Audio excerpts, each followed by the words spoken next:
and welcome to Leaders of Tomorrow, the series that celebrates the entrepreneurial spirit of micro, small and medium enterprises. On Direct Connect, we take your queries across a range of subjects and try to help you improve your business. From finance to technology, marketing, HR, skill development and much more, Direct Connect is here to assist you, the MSME entrepreneur. Let's welcome our experts who will share their knowledge and answer all your queries today. Rajiv Karwal, Founder Director, Milagro Business and Knowledge Solutions, and N.K. Meni, former Deputy MD in charge at SIDBI. Welcome, gentlemen. All set to get into our first query right away? All right, so here's our first query coming up. Hanuman Tripathi, Group MD of Infrasoft Technologies, joins us on the phone line from Mumbai. Yes, Mr. Tripathi, what's your question, please? What are the measures available to improve quality and processes among the small and mid-sized sector for them to become globally competitive and also help the country in terms of enhanced GDP and enhanced employability and so on and so forth, and of course better quality of products and services? Okay, what sort of quality and process initiatives can small enterprises take up? Rajiv, would you like to go first? You see, now first is let's talk about process and let's talk of quality also as a process. For that, you have Quality Council of India. They can talk to you about the quality function in general, and that is a Government of India initiative, and they are basically focused on the small and medium enterprises. But if you talk about quality in general for a particular product category, in that case you have to be very specific in terms of the parameters and in terms of scouting suppliers, etc. for your product category. So quality actually not just is about the designing for quality of a product, but quality in terms of reliability, mean time between failures, quality in terms of the feedback from the customer who is using the particular product, and then quality interacting with the R&D, engineering to basically design a product or service which is of a globally acceptable standard. Okay. Those probably they will have to take competent employees who are from the same industry and build competence in-house, and probably take also outside consulting, Right. in case they don't have the capabilities. But in general, as a process, I am sure the Quality Council of India can help them. All right. Mr. Meni, what sort of process enhancement steps would you suggest? One of the best internationally recognized measures is the ISO series of standards, basically. Right. The ISO 9001-2008 standards encompass a series of management principles also, which can be adopted by the MSMEs and also lead to process improvement simultaneously. For example, the management principles include customer focus to start with. What is it that the customer is exactly looking for? Leadership is integral to the management principles, obviously, and involving the people, as Rajiv had said earlier, Right. is the key to quality management process. And then you have your managing all the interrelated processes as a total systems approach also. And finally, you have to build mutually beneficial relationships with the suppliers. Having said that, every organization or unit would have to look at what would be the right kind of quality management process to follow. There are various processes. We have heard of Kaizen, which is a continuous improvement process. Yes. We have heard of TQM, Total Quality Management. You could be talking about Six Sigma. You could talk about business process re-engineering. And you could even go for simple measures like quality circles within your organization, where the suggestions come from the employees themselves. So it is up to each MSME to really find which would be the right kind of quality management solution within their organization. All right. An array of options out there for you, Mr. Tripathi. I hope that answers your query. Time to get on to our next caller. He's Sandeep Shah, MD of Optimized Solutions, on the line from Ahmedabad. Hi, Sandeep. What's your question for us today? We have developed a prototype of a surveillance equipment called thermal imager and SWIR camera. And the challenge we have currently is to raise funds for developing further R&D and raising the funds for product development. And venture capitalists are shying away because our customer is Indian defense. So how exactly can I raise funds from any of the government body or any of the Indian corporates? Okay. Defense is a focus sector for Make in India. He's facing trouble in raising capital. What are his options, Rajiv? You know, Department of Science and Technology actually runs an investment forum where they give the initial funding to such innovations, and thereafter they can easily approach SIDBI, who would be very, very supportive of this kind of an initiative. But I think the key is that if they have a distinct advantage over what is available, either in terms of features or in terms of the cost.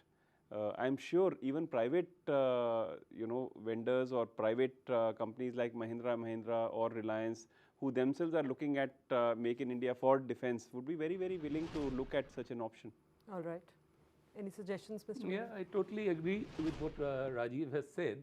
And basically, there are, besides your DST, you have the Technology Development Board. These are the two organizations which provide some kind of funding for such initiatives. Right. In addition to that, though he says that he's facing a problem from the venture capitalists, but if it's a well-established unit with a unique product, I think there would be venture capital definitely available, and he could be in touch with the SIDBI Venture Capital Fund amongst others, and also in touch with SIDBI, because SIDBI has launched two major schemes subsequent to the launch of the Make in India program, basically. And one of them is a scheme under which you get soft loan, which is by way of quasi-equity.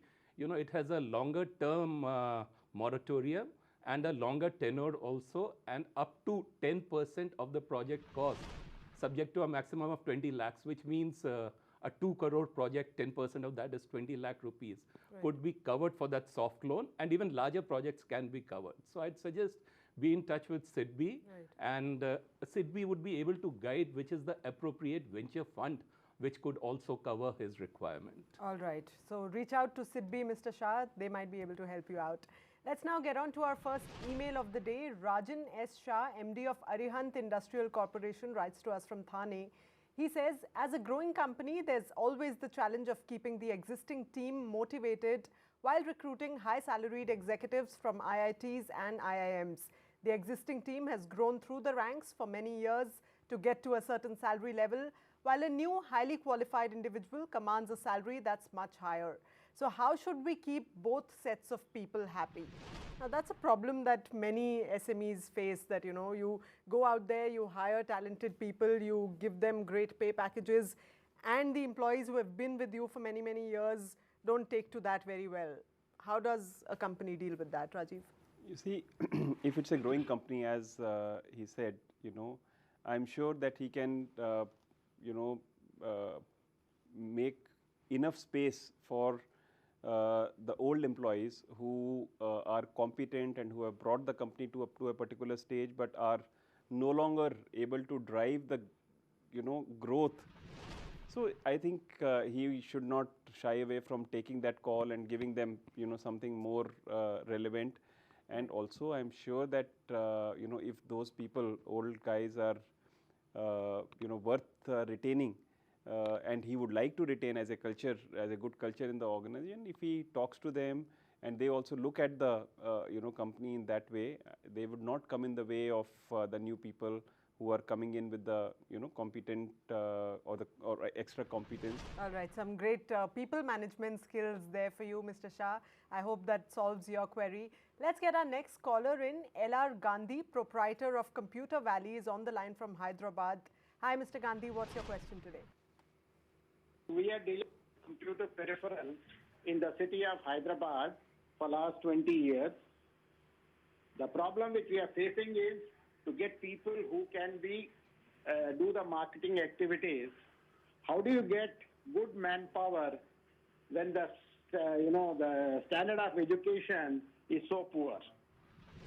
Okay, Mr. Meni, do you have any suggestions? How does one go about hiring people at affordable costs, but yet, trying to get quality people in the organization? Ultimately, I think one way is that to the extent possible, you have to develop in-house talent create the requisite skills within people who have been with you for some time. Right. Also, you could look at some of the organizations which are ranked as the best places to work in.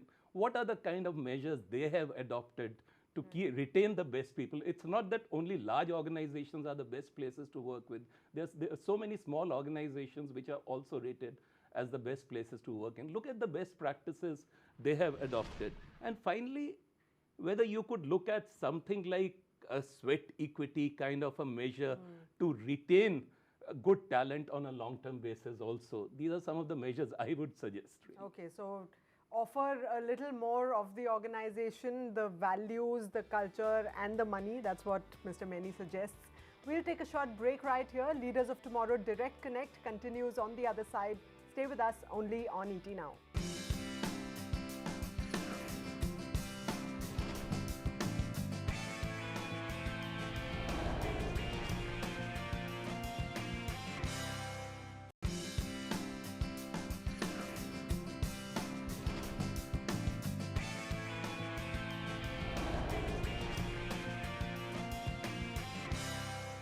Welcome back to Leaders of Tomorrow Direct Connect. It's that day of the week when our experts are solving all your queries.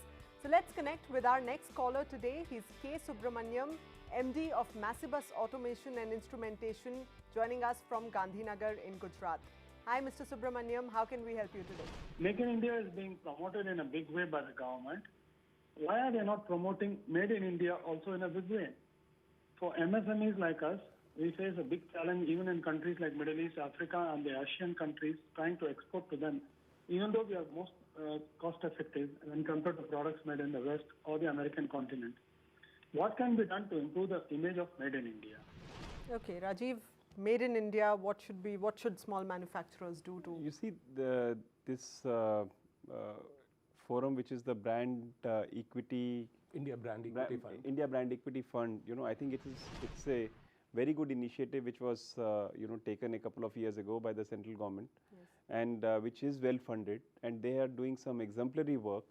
And I'm sure that if he actually integrates with them and reaches out to them that okay, this is what my problem is and please help me, they would do something about it. Also, he should reach out to the Indian embassies in the respective countries and get in touch with the right kind of customers. As far as India's image is concerned, it is a much more bigger issue, and it is not just related to products, etc. And one initiative or one industry really, cannot do much. But still, there are industries where we are considered world class, and we have a natural, competence vis-a-vis the other, exporting centers. So. Yeah, but see, cost from China is something that we will possibly not be able to beat in the near term. And Mr. Maini, what would be your suggestion in that scenario for I think just to add to what Rajiv said, there are a lot of other organizations simultaneously working on the Made in India image also. They are the Export Promotion Council, for example. Yes. He should be in touch with the relevant Export Promotion Council. There are various chambers of commerce, country to country chamber of commerce, which look after bilateral trade. So that could be yet another forum where he could get involved.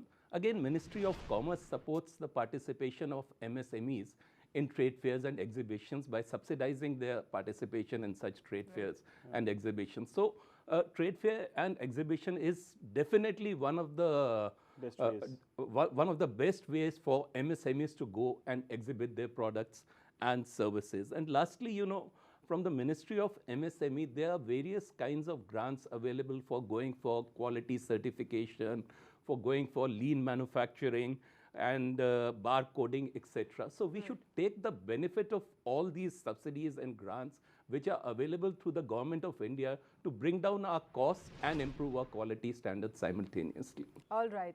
I hope that helps you, Mr. Subramaniam. Lots of options out there. Just you need to maybe do a little bit more research and reach out to a little more people there. Next, we have an email from Sanjay Trivedi, MD of Trivedi Group from Mumbai. He writes, the government has enacted the MSME Act to facilitate functioning of MSME units.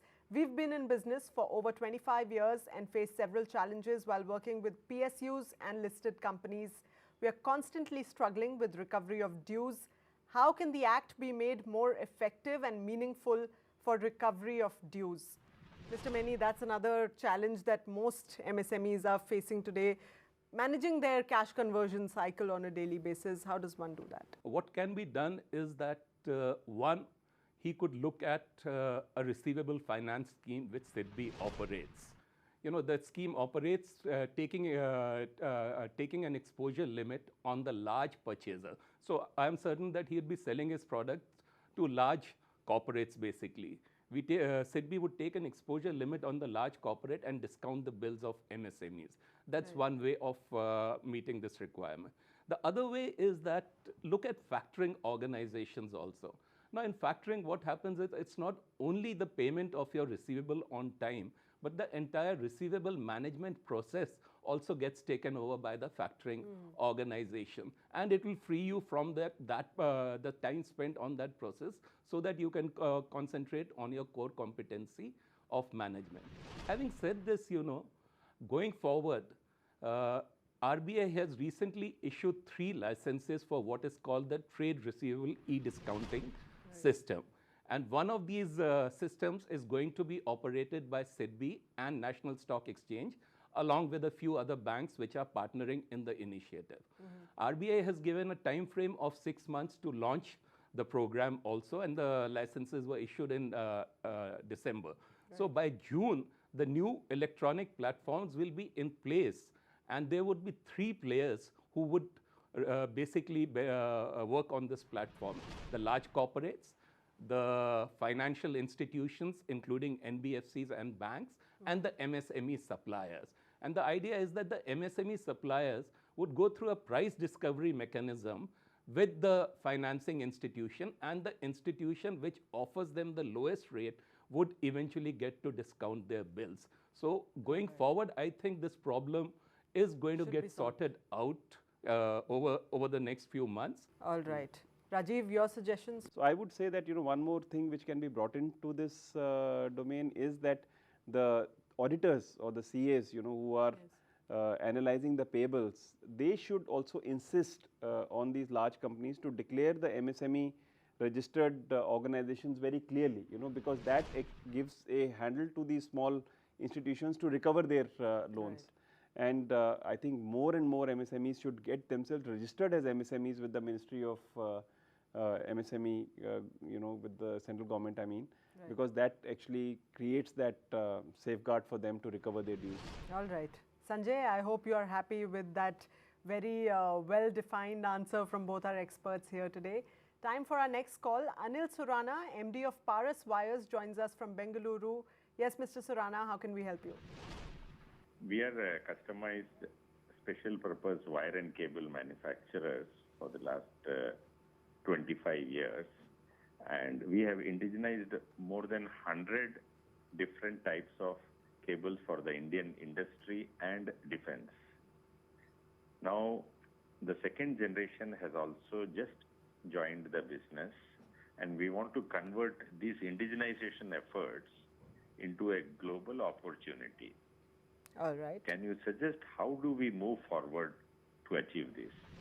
Okay, family business, second generation has just joined in, looking to make it a global opportunity.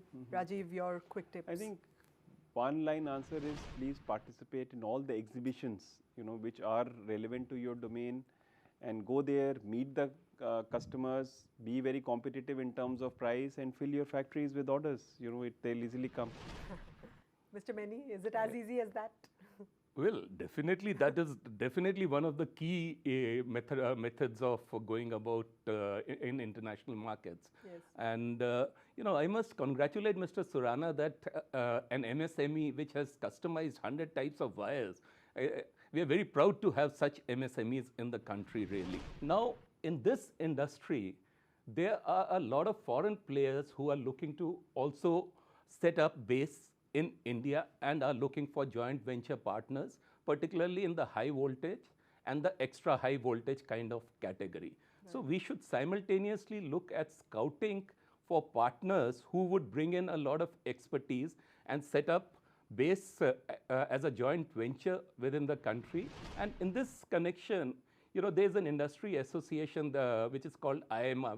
He would be a member of that association. That's the Indian Electricals and Electronics Manufacturers Association, which provides, support and consultancy services, etc., for such kind of projects and joint ventures also. So I would suggest that he moves through IMA and sees how he could really look at globalizing his unit. All right.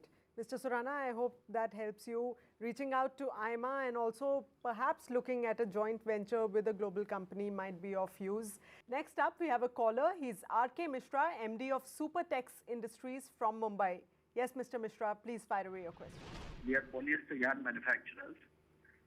We used to have good exports and domestic consumption, but the international scenario is very bad, and so we are banking on the domestic consumption. Now, domestic consumption, although it is all right, is being hit by cheap imports from China. So small companies like ours face a lot of difficulty in facing this problem. So we wanted to know how to combat this situation. Okay, Rajiv. You see, the input cost in his industry is controlled by, some less number of very big players, So in the inputs, I don't know how much advantage he can get in terms of the raw materials, but definitely if he keeps his marketing costs down and cost of organization overall down, then, he would be able to offset the advantage which some of the larger companies have or some of the China companies have. So I think he has to set up a very efficient organization and also a very efficient distribution system which works on much lower margins, so that the extra cost is not passed on to the final consumer or the intermediate consumer, whosoever he is selling to. So I think cost of organization has to be less, cost of marketing has to be less. Increase your efficiencies, that's what says Rajiv Karwal. Let's look at our next email. This is HP Bagaria, proprietor of Atmakripa Trading Company. He writes to us, I'm in umbrella manufacturing. Why are banks not cooperative with small manufacturers? When we ask for loans, they ask for equal mortgage in the form of fixed deposits with their banks. What should we do? Mr. Meni? Well, my one-line answer to this would be that get a good business plan in place. And if you do have a good business plan, banks are really looking out to support MSMEs today. They have a target under the priority sector to support MSMEs. Also, up to 1 crore loan can be given without collateral security under the credit guarantee mechanism. So tell the bank to put you under the CGTMSE scheme where no collateral is required, no third-party guarantee is also required. So with that, it's a wrap on Leaders of Tomorrow Direct Connect. If you have any queries and need expert advice on any aspect of your business, you can get in touch with us. Every week, we'll take your questions and get you answers from renowned business experts. Write to us at leadersoftomorrow@timesgroup.com. Reach us using social media. Just remember to put in the hashtag LOT, or feel free to call us on the number on your screen. Thanks for joining us. Goodbye.